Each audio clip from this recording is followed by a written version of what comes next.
Amandine, alors là, je n'ai pas bien compris ce que tu veux nous montrer. Tu nous parles, le blanc c'est blanc, mais là tu parles des blancs colorés. Et oui, toute la difficulté de la peinture est là. Ouais, C'est comment, par exemple, on va prendre le sujet le plus typique, c'est représenter un paysage enneigé Oui.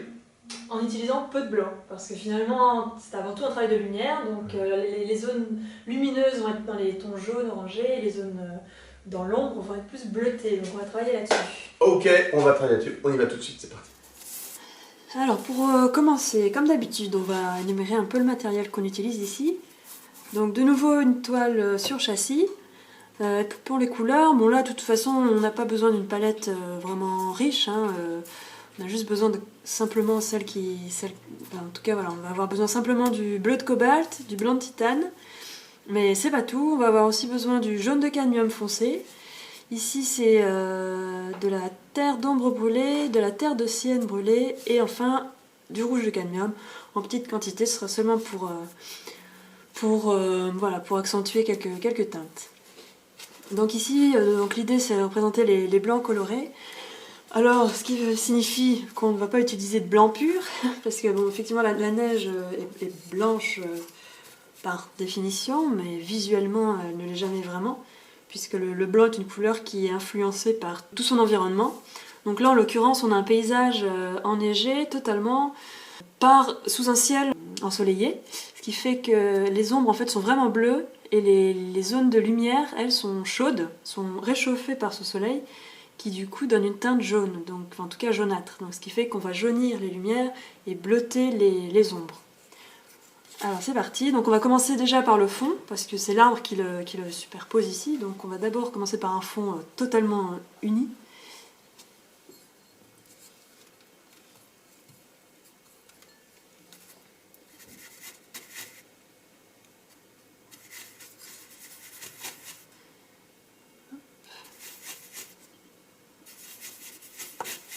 Donc, vous voyez, j'ai rajouté une pointe de jaune dans mon bleu pour éviter que ça fasse trop bleu piscine, hein, parce que c'est pas forcément la réalité. Voilà, là on essaie de faire.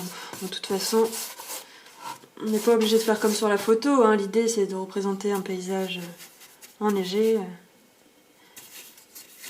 Hop.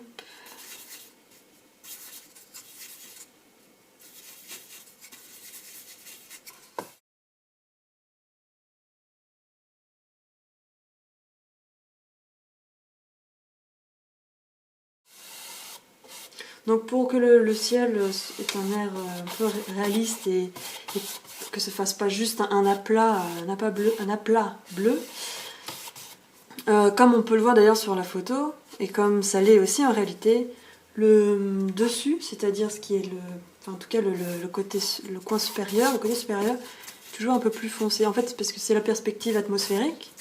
Plus on s'éloigne, plus le lointain est pâle. Donc ça, il y a déjà une vidéo là-dessus, que je vous invite à aller visionner, sur la perspective atmosphérique.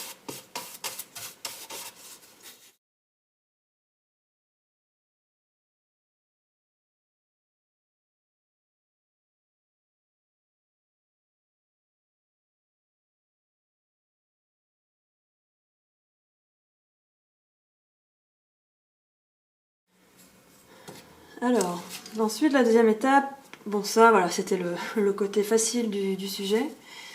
Donc c'est bien d'observer. De nouveau, tout ce qui compte, c'est l'observation, c'est l'élément principal pour arriver à bien dessiner ou à bien peindre. C'est avant tout une question d'observation. Donc ici, il suffit avant tout de regarder, d'observer et de remarquer où sont les ombres les plus foncées, où sont les lumières les plus lumineuses. Donc ici, on voit que ces montagnes-là sont très ensoleillées. Donc là, on va vraiment être on va utiliser le jaune de cadmium foncé et le blanc. Aussi également pour les arbres ici. La cime, juste au-dessus, là, parce que la montagne, ici, en tout cas ce versant-là, est à l'ombre. Donc on va utiliser un bleu foncé, plus intense que le ciel. Et juste la cime, voilà, les touffes de végétation qui, elles, sont à la lumière. On va utiliser donc de nouveau la même couleur qu'ici. Enfin voilà, c'est vraiment une construction comme ça. Tout est dans l'observation.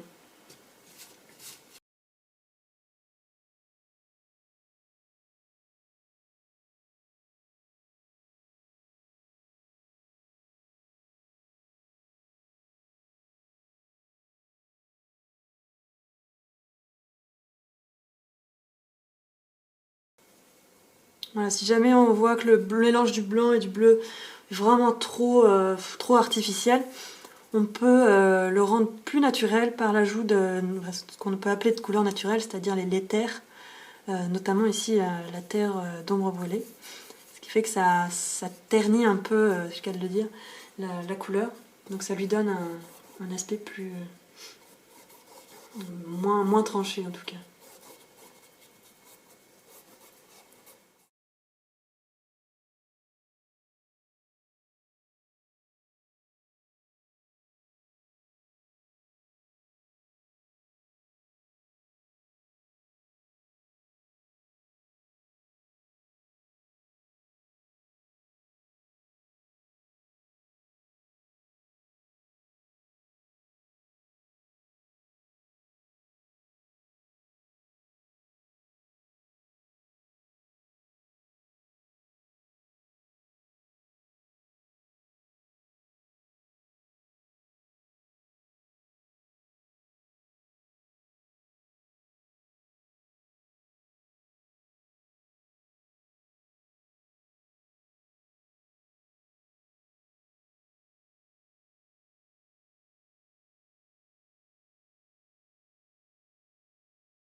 Bon, cette zone-là n'est pas forcément précise, puisque de toute façon l'arbre va passer va passer devant, hein. On va superposer les branches de l'arbre.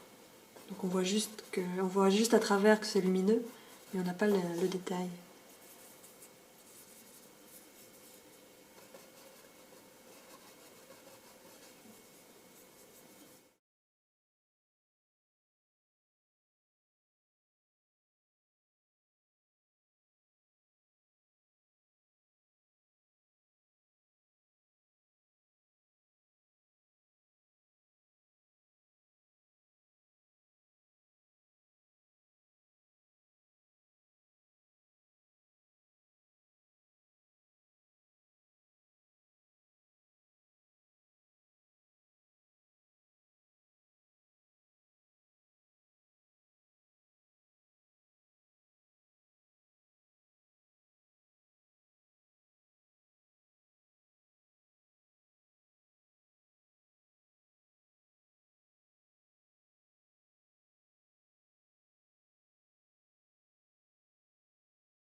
Ouais, en tout cas, c'est un bon début. Après, on peut encore continuer, préciser les petites feuilles, les petites branches, etc. Mais en tout cas, voilà, la vidéo portait sur les blancs colorés, donc je crois qu'on y est, parce que finalement, on a peint un paysage enneigé avec finalement pas de blanc pur, ou en tout cas quasiment pas. Donc voilà, ce qu'il faut comprendre, c'est que finalement, le blanc tu captes, disons, est influencé par tout ce qui l'environne. Voilà, là, on a représenté la lumière chaude et qui donne un jaune orangé et l'ombre froide qui donne un blanc bleuté. Voilà, donc vous pouvez encore approfondir ça en précisant, en détaillant, mais globalement, on y est. Bon, effectivement, et en final, il n'y a pas de blanc. Non, voilà, disons le blanc fait partie des teintes, Ouais. effectivement, mais là, globalement, on a quand même une peinture faite de jaune et de bleu. Alors qu'on pourrait, voilà, le premier réflexe c'est de se dire, bah, on va tartiner tout ça de blanc, bon, Oui. parce que c'est la neige, et puis c'est la neige, c'est blanc. Mais du Comme coup, si ça c'était ferait une peinture beaucoup trop fade. peinture tartinée, ouais, voilà. Bon, c'est bien, super. Et bon exercice, très très bon exercice d'ailleurs, vous aurez tous les modèles pour pouvoir le faire, et puis surtout pour intégrer ce principe, quoi, c'est vraiment essentiel. Oui, c'est ça, de nouveau, tout est dans l'observation, encore une fois, on ne redira jamais assez. Mais ça permet de comprendre un peu mieux ce qui se passe aussi, quitte à exagérer, et puis après revenir en mettant un peu plus de blanc pour pouvoir nuancer davantage. Mais au moins vraiment bien comprendre le processus. À vous maintenant.